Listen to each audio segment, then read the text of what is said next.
Hi guys! Okay, today we're talking about luggage and how we're going to carry everything on our around the world adventure. Right now we're sitting in front of our Giant Loop Tillamook dry bags, and Giant Loop has been a partner of ours for a while now, and they were kind enough to provide us with these two dry bags that we're going to use on our trip. And we've already tried them out, and we've already done a few short trips with them, so we want to sort of tell you about how we plan to use them for this around the world adventure. So I think you guys all know that I get to ride with Moxie. Moxie is going to be behind me on my bike in her K9 Moto cockpit, and Greg is going to be carrying a lot of our gear. I am the burro de cargo. Yes, he is our donkey that carries all. So in terms of carrying all, he's going to be having these two Tillamook dry bags on the back of his F700 GS bike up here. And so he is going to have them side by side on the back of his bike. And tell him why you do them side by side. Yeah, so we've tried a whole bunch of dry bags in the past. And in particular, when I'm carrying gear for Jess and I plus Moxie, the 90 liters is really proven to be about the right amount of storage. The problem with the 90 liter duffels is that they really are huge. They kind of sit up high. They just look enormous.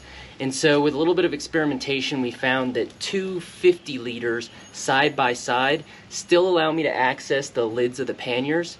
But they don't sit up as high. They kind of spread that weight out a little bit, keep it a little lower. So that's the preferred setup for this.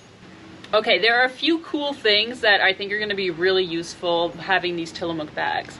The first thing is it opens on the top and at the bottom. So it's not like you have to just load everything at the bottom and then when you need to take it out, you gotta like pull everything back out. You can just unroll the bottom and take it from there. So when Greg has them on the bike, I imagine that after all of this riding, we're going to know exactly where everything is on the bike. So I'll be able to know what's up here versus what's down here. And when I need it, I can just open up either side. And that's really a benefit and a time saver because I really hate packing. And this is going to just make it that much easier for me to take things out and then put them back in. Okay, really, Jess isn't going to know where anything is or in which of them because, first of all, she just puts things anywhere in any which way. So my anal retentiveness is what is going to make sure that we know bag A versus bag B, what is in each, and where it is packed. We will see about that. Yeah, so another example where this sort of double-ended open closure system is going to be really awesome. We've had the experience where on particular days, particularly cold days, we've wanted to get at our camping stove in the middle of the day for a coffee or a soup or something. Generally, the way I pack things, the camping stove is in the same spot every time, and that's at one of the ends. And so that end is accessible, which means I don't have to dump everything on the side of the road in order to get at the one thing that I need, in this case, the camping stove and the coffee. The other thing about it is, so when we're at the campsite, I'm normally the one who like tears down the campsite. I put the sleeping bags away, the thermarest, the tent, and I'm normally the one who does all of that while Greg is doing other things. So I will be the one to sort of put all of that stuff back into these dry bags. And one of the challenges that I always have with dry bags is getting the air out. And Giant Loop has made this so much easier for me. They have this air release valve that you can just use to open it up, you squeeze all of the air out of it, and then you shut it off. That way it keeps everything compressed, everything fits nicely. Another great thing about these dry bags is that they turn into backpacks. They've got the straps on the back so that you can use them as backpacks. It makes it easier to carry from your bike back down to the campsite or to your hotel. It's just a great way to carry things. But it's not just a case of, okay, our bikes are here and the campsite is, a few meters to the side. And we've had a number of cases where the campsite is actually hoofing it 15, 20 minutes down into the valley where the river is, and we park our bikes, at the home of some family or little finca, or even that's where the official parking is for some, waterfall or some eco something. And so hoofing down or up, really it's going to be both, there and back. 15, 20 minutes with all your gear, particularly at the end of the day, of a long riding day. I mean, that is something. And we've had the experience of taking those 50, 60, and 90 liter duffel bags and just stringing it kind of over a shoulder, really. And that is brutal. Not only that, but kind of unsafe when you've got all your gear and everything's hanging off of you and you're going down a trail to get to your campsite.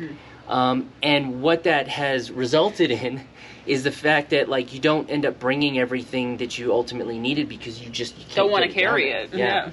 So we had the case where we went, what was it, 15-20 minute hike down towards a river, got there, set up camp, and then I promptly was preparing a fire and just decided to practically slice my thumb off, whittling or whatever.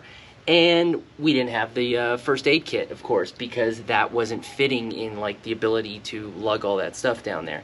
And so without any bandages, the only option we had, the only clean piece of clothing we had was Jess's thong. And that became a makeshift bandage for the rest of the day, the night and the day. But that's a good example of how like sort of not having access to a good carrying system isn't just, oh, that's more convenient for getting up a single flight of stairs into the motel. I mean, it's a really like game changer for getting all your gear conveniently and appropriately to a campsite that's like not right next to your bikes. Yeah. What we want to do on our Around the World adventure is use these bags as our hiking bags. We didn't want to take additional bags with us because we knew it was going to take up too much space. We didn't have the space for it, and they end up getting heavy. So having these 2 bags work as our hiking bags is going to be a plus. It's going to allow us to do things that normally we couldn't do because we couldn't carry our backpacks with us. I know Greg is really keen on doing Kilimanjaro again in Africa. He's already done it, but now he wants Moxie to experience it. So that's something that we have on our list. So these are going to work really great for that. The only sort of modification that we're going to need to do is because they're going to be carrying quite a bit of weight. The straps that they have on these Tillamook bags, they're just basically webbing, so they're not padded. But we're going to have our tailors here in Guatemala create some pads for us that we can just slide over that webbing so that it's not really pushing into our skin as we're carrying these bags. And I think that's going to be sufficient to be able to use these as we go hiking. So we're very clear that, these are not intended to be backpacking backpacks. These are dry bags. They have a backpack strap, and as Jess said, adding the cushioning to it will really just add a degree of comfort. But it's a really key issue that you face in adventure riding. If you want to do more than only ride, and you want to do activities like hikes, multi-day hikes, you're really stuck in that difficult place of, am I bringing along a heavy-duty backpack that I'm only going to use a small number of times, and that really is going to take up a lot of space. It has weight, but more importantly, it takes up a lot of space.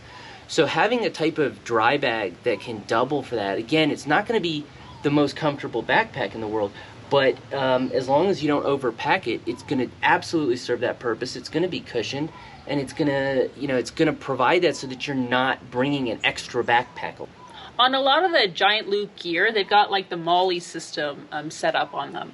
And for us, I think it's going to be useful because a lot of the times when I go shopping, I often buy too many things.